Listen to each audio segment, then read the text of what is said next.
Welcome back to the deep dive. You gave us our sources, and today, well, it feels like you're going back to basics, but in a really profound way. It really does.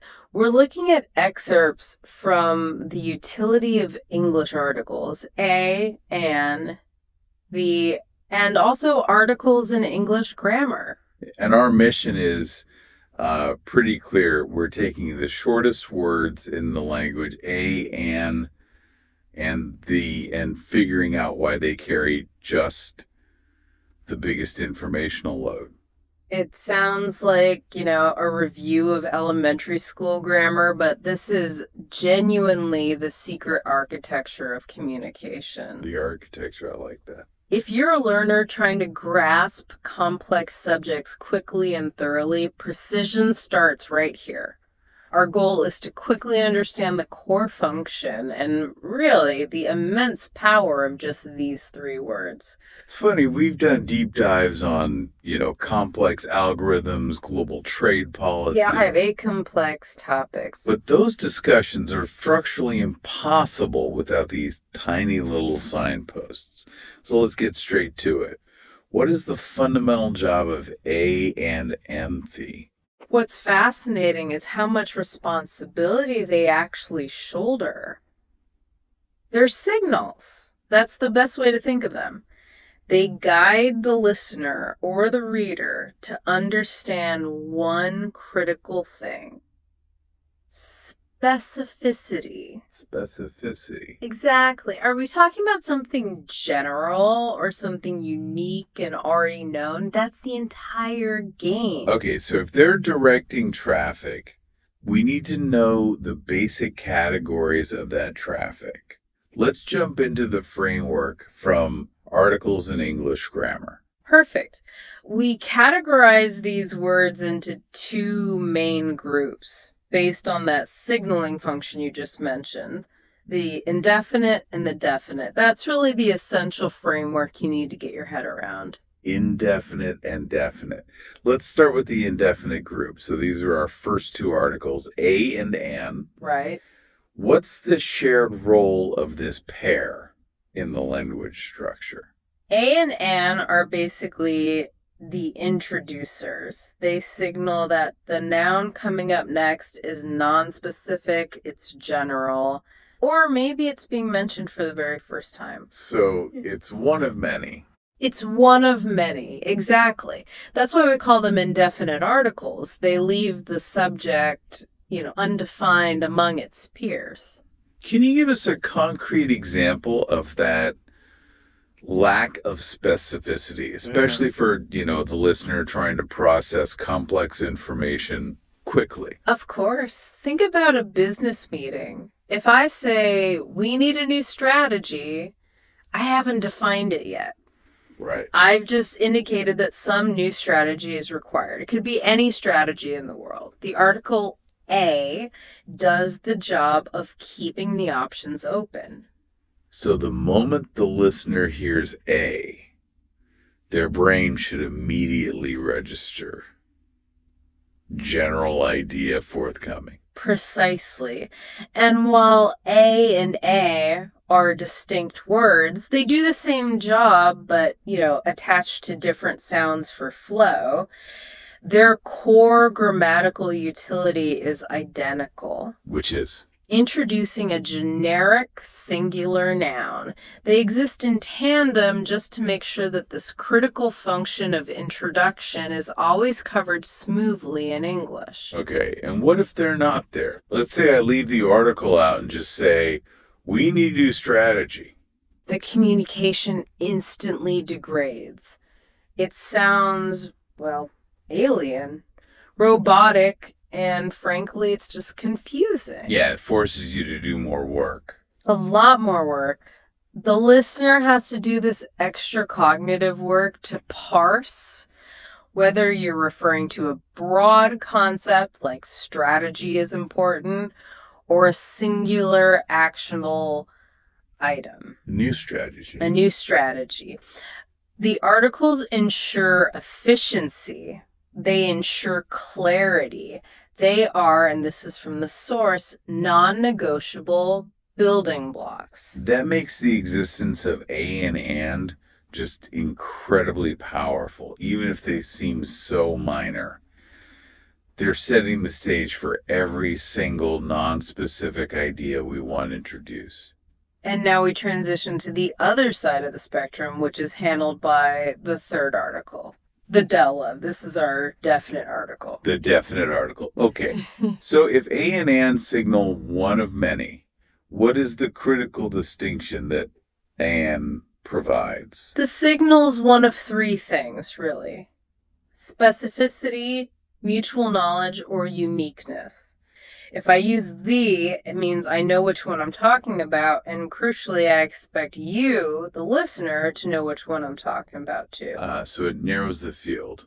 It limits the field of reference to one specific item or group instantly.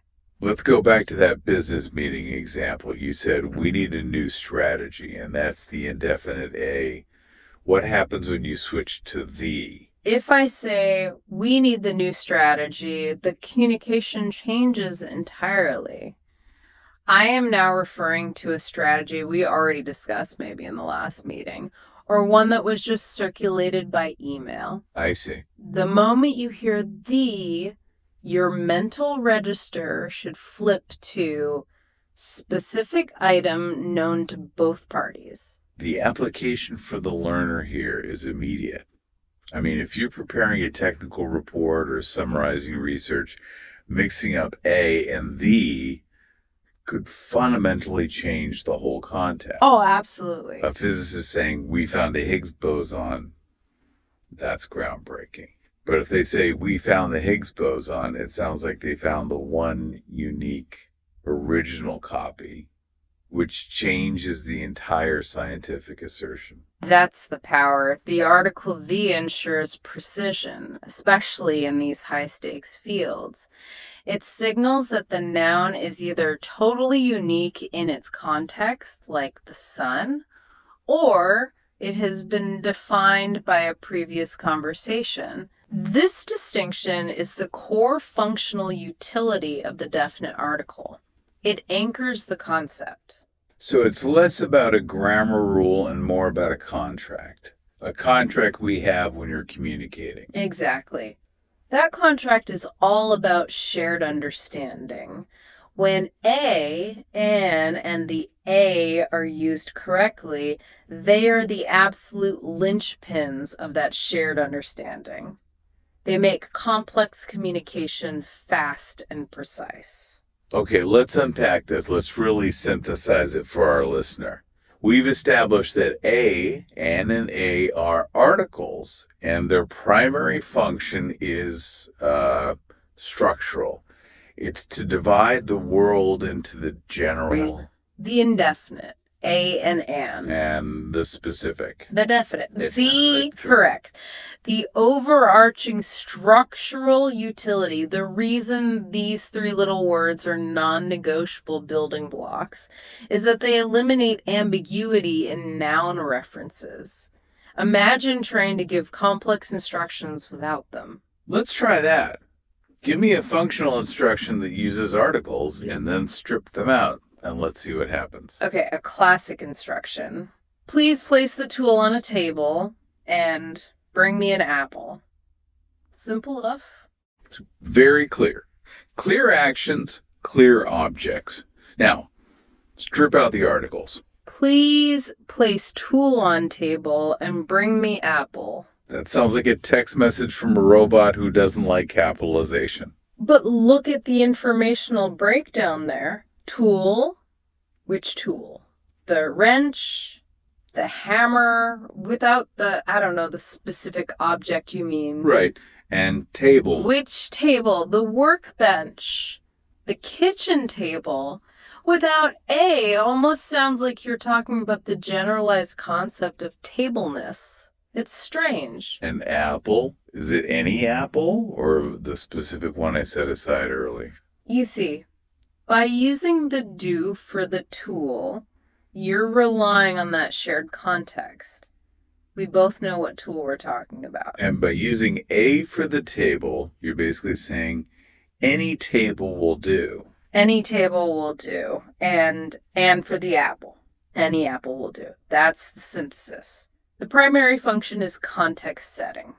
These three words provide all the necessary context for nouns, telling the listener immediately what kind of relationship is being established between the speaker and the noun. So what does this all mean for the learner, the person who wants to master a subject quickly? Why should they focus on this functional distinction if they already speak English fluently? It's about moving beyond just conversational fluency to professional precision. When you're operating in a high-stakes environment, reviewing contracts, writing code, documenting scientific findings, accuracy is paramount. Ambiguity is risk. And the missing or misused article creates that ambiguity. Absolutely. Think about legal texts. If a contract refers to a party failing to perform an action, that means any individual entity in that agreement could potentially be at fault. Okay. But if it says the party failing to perform, it instantly signals that the specific defined legal entity, maybe the one mentioned in the last clause, is the focus of the penalty. Wow. The difference between a and the is the difference between general liability and specific enforcement. That really shows the functional power of these small units. The clarity they provide is almost like an insurance policy against misinterpretation. It is. And beyond that, mastering this distinction makes the act of absorbing new information more efficient for you. When you read an academic paper, you're subconsciously tracking these signals. So? Well, when the author uses a or an to introduce a concept, you know they're setting up a new definition. When they switch to the, you know they're about to apply that definition to a specific experiment or finding. You aren't just reading words anymore. You're actively following a structured argument. That changes the nature of critical thinking entirely. It turns the listener or the reader into a proactive participant, constantly verifying the scope of the information being presented. Indeed. These small words dictate whether you're operating on a philosophical level with general concepts or on an actionable level with specific examples. That separation is the heart of intellectual rigor. And it's all managed by 3 tiny articles. All of it. It's astounding that such complex intellectual boundaries are policed by 2 and 3 letter words. Their simplicity just masks their immense structural importance. And that's why they are so easily overlooked until they disappear. They're the scaffolding that holds up every sentence, ensuring we don't confuse the general idea of truth with the specific truth revealed by the data. This synthesis is vital. It elevates the whole discussion of articles from a tedious grammar rule to a strategic communications tool. Yeah. So wrapping up this deep dive into the utility of English articles, a, an, in the structural context from articles in English grammar. Yeah. We've really established that a, an, and the are indispensable functional tools. They're for signaling specificity. They are the non-negotiable directors of meaning. The takeaway really is this. Their small size is inversely related to their power. They shape every single noun's introduction, its scope, and its ultimate meaning. They ensure we're all on the same page about whether we're discussing a plan or the plan. Incredible. It brings us back to the sheer efficiency of our language. So, a final thought for you to mull over as you go about your day and, put this knowledge to use. Whether you're analyzing a report or just drafting an email, consider all the nouns you encounter today. Just notice them.